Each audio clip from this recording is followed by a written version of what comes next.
मिस्र के पिरामिडों के बारे में तो हम सबने सुना है ना? लेकिन सोचिए, अगर मैं कहूं कि उससे भी कहीं ज्यादा पुरानी और रहस्यमयी पहेली हमारे अपने उपमहाद्वीप के नीचे सदियों तक दबी रही। आज हम उसी खोए हुए साम्राज्य के पन्नों को पलटने वाले हैं, हड़प्पा सभ्यता। खैर, चलिए इस कहानी की शुरुआत में चलते हैं। साल था 1829। चार्ल्स मैसन नाम के एक ब्रिटिश एक्सप्लोरर ने पहली बार कुछ अजीब से खंडहरों को नोटिस किया। उन्हें बिल्कुल समझ नहीं आया कि ये क्या है, बस लगा कि शायद कोई पुराना किला होगा। मतलब सोचिए, एक इत्तेफाक से हुई खोज ने कांस्य युग के एक ऐसे साम्राज्य का दरवाजा खोल दिया जिसे दुनिया पूरी तरह भूल चुकी थी। अब जरा इस नज़ारे की कल्पना कीजिए। 19वीं सदी के मध्य का समय है, कड़कड़ाती धूप है और मजदूर लाहौर से मुल्तान तक रेलवे ट्रैक बिछा रहे हैं। उन्हें ट्रैक के लिए मजबूत ईंटें चाहिए थीं, तो उन्होंने क्या किया? पास के धूल भरे टीलों से लाखों पकी हुई ईंटें निकाल लीं। उन्हें रत्ती भर भी अंदाजा नहीं था, मेरा मतलब है बिल्कुल भी नहीं, कि वो असल में एक 5000 साल पुराने विशाल महानगर के अवशेषों को उखाड़ रहे हैं। क्या बात है ना?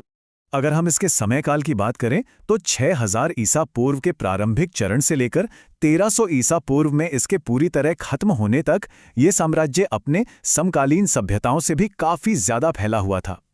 जब 1920 के दशक में आधुनिक कार्बन डेटिंग से इसका परीक्षण हुआ तो नतीजे चौंकाने वाले थे। इसने भारत के इतिहास को एक ही झटके में पूरे 1500 साल पीछे धकेल दिया। मतलब रातों रात हमारा इतिहास 1500 साल पुराना हो गया। अब आते हैं प्राचीन काल के इन मास्टर इंजीनियर्स पर। यही वो स्वर्णिम युग था जिसने हड़प्पा वासियों को बेजोड़ आर्किटेक्ट बना दिया। तो यहाँ सबसे दिलचस्प बात यह है कि पूरे विशाल साम्राज्य में आप कहीं भी चले जाएं, चाहे ईंटें धूप में सुखाकर बनाई गई हों या भट्टी में पकाकर, हर एक ईंट की लंबाई, चौड़ाई और ऊंचाई का अनुपात एकदम पक्का था। 4:2:1। ये कोई इत्तेफाक नहीं हो सकता। इतनी गजब की एकरूपता उनकी शानदार वैज्ञानिक और गणितीय सोच का जीता जागता सबूत है। अब एक पल के लिए आंखें बंद कीजिए और सोचिए कि आप 5000 साल पहले मोहनजोदड़ो की सड़कों पर चल रहे हैं। पूरा शहर 2 हिस्सों में बटा है, एक ऊंचाई वाला दुर्ग और एक निचला शहर।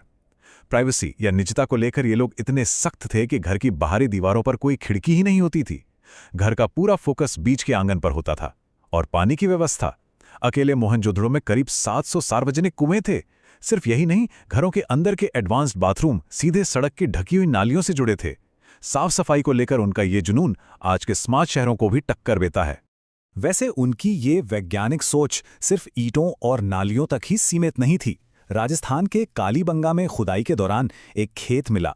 वहां हल से बनी रेखाएं एक दूसरे को समकोण पर यानी राइट एंगल्स पर काट रही थीं। इसका सीधा सा मतलब है कि वे एक ही खेत में एक साथ 2 अलग अलग फसलें उगा रहे थे। आज से 5000 साल पहले कृषि में रिस्क मैनेजमेंट का ये कितना बेहतरीन तरीका था, ताकि मिट्टी की उर्वरता बनी रहे और खाने की कभी कमी ना हो। तो वास्तुकला और खेती के बाद चलिए उनके अंतर्राष्ट्रीय व्यापारिक साम्राज्य की ओर रुख करते हैं। ये सभ्यता प्राचीन दुनिया की निर्विवाद आर्थिक महाशक्ति थी। हड़प्पा वासियों की लॉजिस्टिक्स या माल ढुलाई की व्यवस्था के बारे में सबसे मजेदार बात बताऊं? ये बिल्कुल आज के ऑनलाइन डिलीवरी ट्रैकिंग की तरह था। वे सामान को थैले में पैक करते, उसे रस्सी से कस के बांधते और फिर गांठ के ऊपर गीली मिट्टी लगाकर अपनी खास मोहर छाप देते थे। अगर मीलों लंबे सफर के बाद भी वो मोहर नहीं टूटी है, तो इसका मतलब था कि रास्ते में माल के साथ कोई छेड़छाड़ नहीं हुई है। एकदम फुल प्रूफ सिस्टम। और भाई, उनका गणित, वो तो और भी चौंकाने वाला था। व्यापार में तौलने के लिए वो चौट पत्थर से बने एकदम सटीक घनाकार बाटों का इस्तेमाल करते थे। छोटे बाटों के लिए उन्होंने बाइनरी सिस्टम यानी 1, 2, 4, 8 का इस्तेमाल किया और बड़े वजन के लिए डेसिमल सिस्टम यानी 10 के गुणकों का। उनकी गणितीय सटीकता इतनी गजब की थी कि वे मोतियों जैसे छोटे आभूषणों से लेकर भारी भरकम ठोक माल तक सब कुछ बिना किसी गलती के तौल सकते थे। उनकी सप्लाई चेन सच में ग्लोबल थी। ओमान से तांबा आता था। और ये हमें कैसे पता? क्योंकि ओमान के तांबे और हड़प्पा की चीजों में निकल के एक जैसे अंश मिले हैं। और तो और ओमान में एक हड़प्पाई मर्तबान भी मिला है। अफगानिस्तान से वे कीमती पत्थर मंगवाते थे और गुजरात से कार्नेलियन। वे मेसोपोटामिया तक अपना माल निर्यात करते थे। दिलचस्प बात यह है कि मेसोपोटामिया के लोग अपने अभिलेखों में इन्हें मेलूहा कहकर बुलाते थे। अब राखीगढ़ी के डीएनए रहस्य को सुलझाने की बात करते हैं। पुरातत्व से आगे बढ़कर आइए उस आधुनिक वैज्ञानिक खोज पर नजर डालते हैं जिसने इन लोगों की असलियत पर नई रोशनी डाली। यहाँ एक बहुत गहरा सवाल उठता है, ये हड़प्पावासी आखिर थे कौन? इतनी महान सभ्यता को जन्म देने वाले ये लोग कहाँ से आए थे? इस सवाल का जवाब खोजने के लिए अब इतिहास और पुरातत्व सीधे आधुनिक जेनेटिक्स यानी आनुवंशिकी विज्ञान का सहारा ले रहे हैं।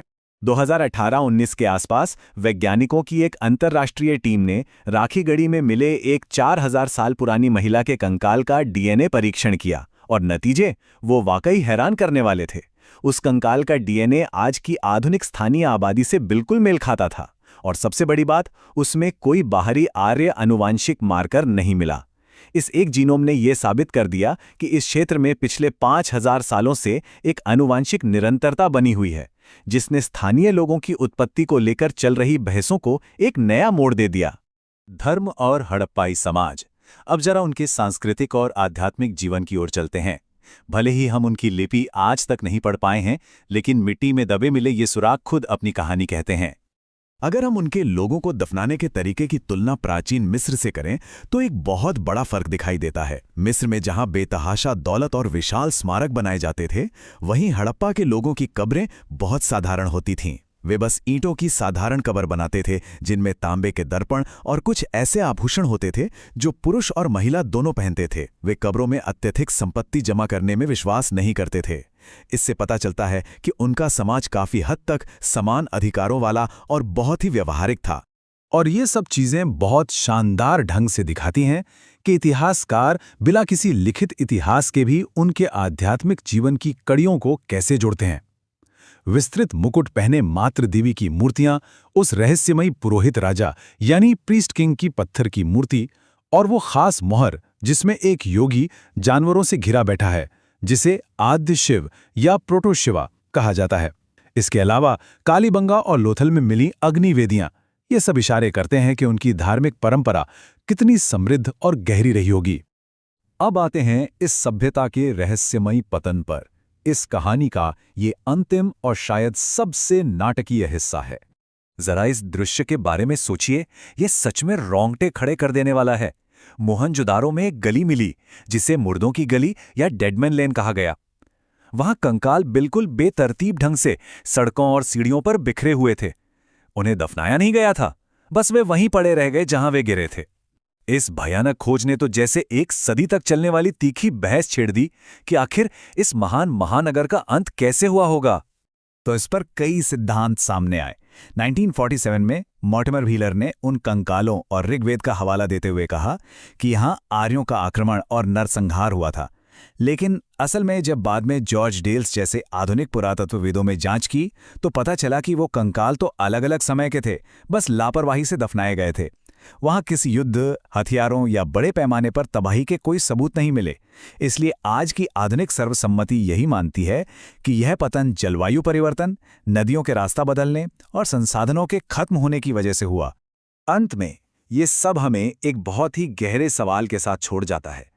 एक ऐसी सभ्यता जिसका गणित इतना सटीक था, जो विश्व स्तर पर इतनी मजबूती से जुड़ी हुई थी, वो अचानक कैसे गायब हो सकती है? और वो भी ऐसे कि इस उपमहाद्वीप को अपने अगले महान शहरों को देखने के लिए पूरे 1000 साल का इंतजार करना पड़ा। ये हमें याद दिलाता है कि मानव प्रगति कितनी नाजुक हो सकती है। उम्मीद है आज की चर्चा ने प्राचीन दुनिया के इन अनसुलझे रहस्यों के बारे में और जानने की आपकी जिज्ञासा को जरूर बढ़ाया होगा।